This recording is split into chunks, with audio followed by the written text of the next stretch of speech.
So any other tips you might pass along in regards to improving or enhancing the operation of a protein skimmer, or maybe just before you even get into the design phases, something to take into consideration? Well, there is one critical factor, especially when you're using an in-sump skimmer. And by in-sump, I make a delineation between in-sump versus external skimmers, because the in-sump skimmer uses one pump to both pull water into the skimmer and create the foam. The volume of water that moves through the sump or the system is very, very critical. Okay. And really, the slower the water flows through, the better. If the water flows through too quickly, the skimmer takes up less water, less new water every pass, because it's just flowing through too fast. Okay. If you let that water flow through nice and slowly, every time that water flows through, it's taking up more new water. So my rule of thumb is basically 2 to 3 times the system volume per hour maximum. That's the rotation of water Through the system. through the system, from the tank to the filter back to the tank. Exactly. 2 to 3 times an hour. Yeah. Now, that's completely independent of water circulation. Internal circulation within the tank. Exactly. And from a design standpoint, those are terms that are very commonly confused. Filter circulation and internal circulation. Right. And really, what ends up happening is there's people will read in the forums or magazines or whatever, and they'll say in a reef tank you want 8 to 10 times turnover. Right? Right. So they'll go out and buy some huge pump, Right. stick it on their tank, and it runs.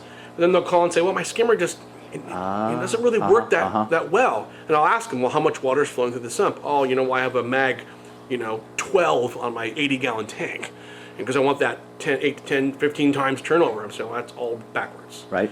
You need a small little pump that's going to do, say, 300 gallons an hour in your sump, which also, by the way, takes a lot less power. Right. And then in the aquarium itself, you want to provide either a loop that runs off the back of the tank through with holes through the back or over the back, and takes water from the tank and puts it right back in, just circulating water around. Or power heads, or you can get more fancy and use the Tunzi products, or my favorite is the Ecotech Marine, the Vortec pump. It's a genius device. Yes. That allows you to get not only incredible volumes of water movement, but also a lot of variety of water movement in the aquarium, and you can look into that pump. Well, I played with them a little bit myself, and I have to admit, from my point of view, they were just too mystical to try to figure out how to program, but I understand they've made some improvements there, and that's for another episode as well. Sure.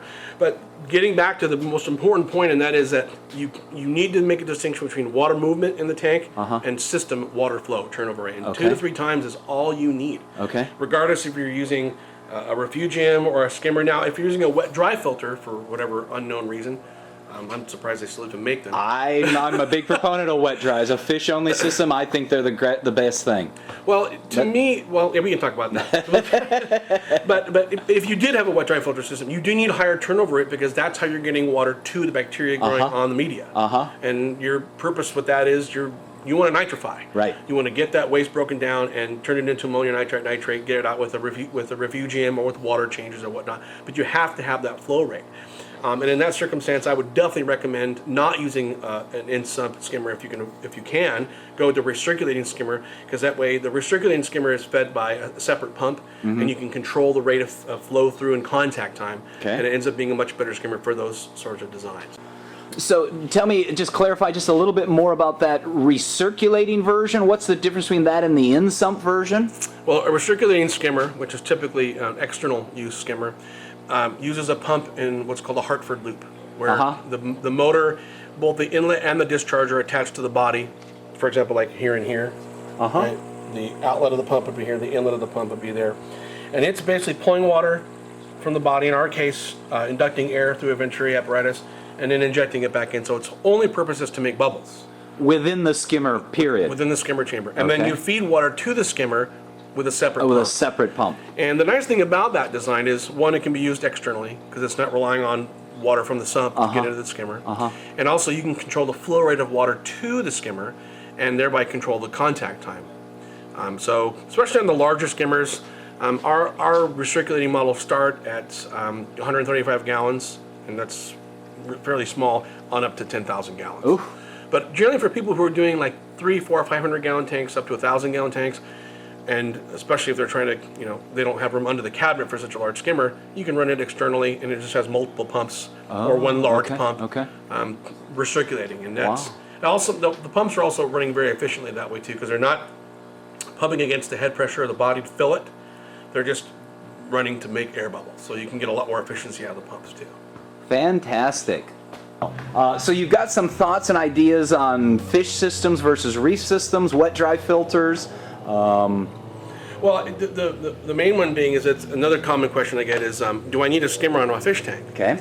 And my answer is a resounding yes. As a matter of fact, I think that it's more important to have a skimmer, properly sized skimmer, on a fish tank than it is a reef tank. Okay. And the reason is because fish per mass put out far more waste than corals do. Okay. So you have a 100-gallon tank full of big old fish, whether they're predatory fish eating goldfish or silver sides and spewing out all that nonsense, or a tank full of amphibious or angelfish or whatever.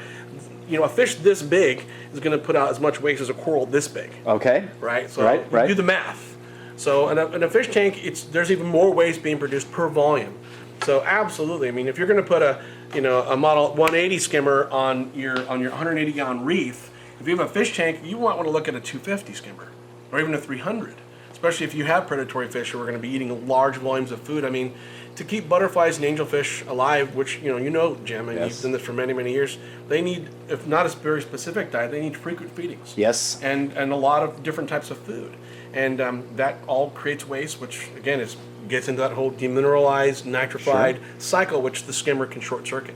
And so if you've got the space or the sump to accommodate it, it's best to kind of oversize that skimmer a little bit. Absolutely. And like we talked about, make sure that when if you're designing a new system or if you're redesigning a system, put the skimmer first. Right. Start there. That's your starting point. Really important to make sure you have a good skimmer on the system and allocate a fair amount of budget to it too. I mean, I'm not advocating expensive products. I mean, we have a more economy line like these, and then we have our higher end line. But just make sure you put a reasonable amount of money into the skimmer. Get the right size skimmer. You'll be happy you did. So this skimmer here, which is what we call Model 80, is about the same size as a Berlin or an Aquamatic turbo floater or a Kent Marine Nautilus, all of which are rated from between 250 to 300 gallons. So we call this a Model 80 because we rate it for 80 gallons. 80 gallons, okay. So, I mean, on the one hand, from a business standpoint, I'm shooting myself in the head if I say, oh, this only handles an 80-gallon tank. Sure. Because then the customer's going, well, gosh, I can get this other skimmer that's the same size, that's the same amount of money, and it handles a way bigger tank. Right. Wrong. Right. What I'm doing is I'm doing you a service by saying that this skimmer is only going to handle, it's going to do a good job on 80 gallons. Sure. So when we rate our skimmers, we actually have two ratings. We have a capacity rating, which is comparable with other protein skimmers in the market, and then we have what we call an ideal rating. And we actually have three ideal ratings. We have an ideal rating for a mixed reef system with an average bioload. So for example, the ideal rating for this would be 80. Okay. But if you were going to do like a heavy fish load system, I'd say 60 gallons. Okay. Or if you're going to do an SPS system, where you want really pristine water to get those colors to pop, 60 gallons.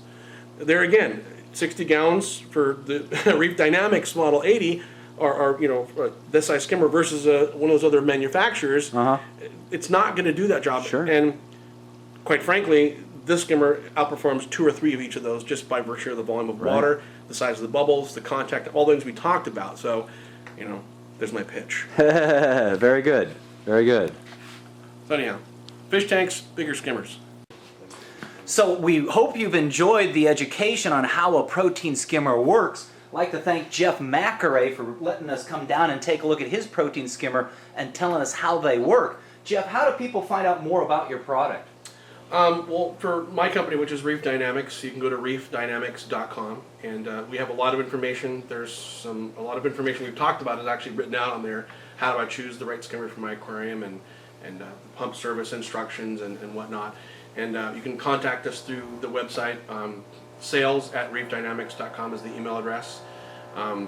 That's pretty much it. I mean, it's all the information's there. And the one big thing that I probably would mention if I was going to promote the company at all is that when you call the company, you get me on the phone. Okay. I don't have an employee who takes care of business. It's me. Okay. So whether you're a dealer or a hobbyist, if you want to talk to someone with my The experience, big kahuna. I'm happy to talk to you. Great. As I like to share all the experience that I've had in the hobby, and I like to learn as well. Sure. By no means, do I understand everything. I consider myself still an infant, but eager to learn, and I want to hear about your successes and everyone else's successes and ideas too. So.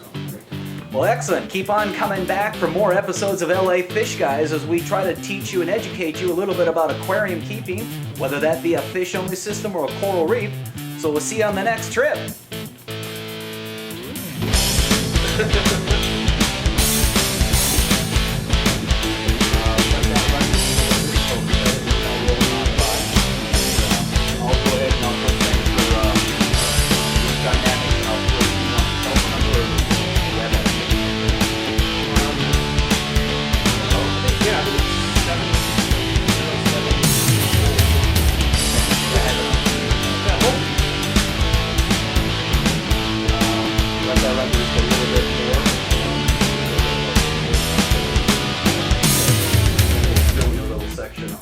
Section on your thoughts on the reef tank inspection. One final thought on your guy thing, because I understand where you're coming from, but I think what's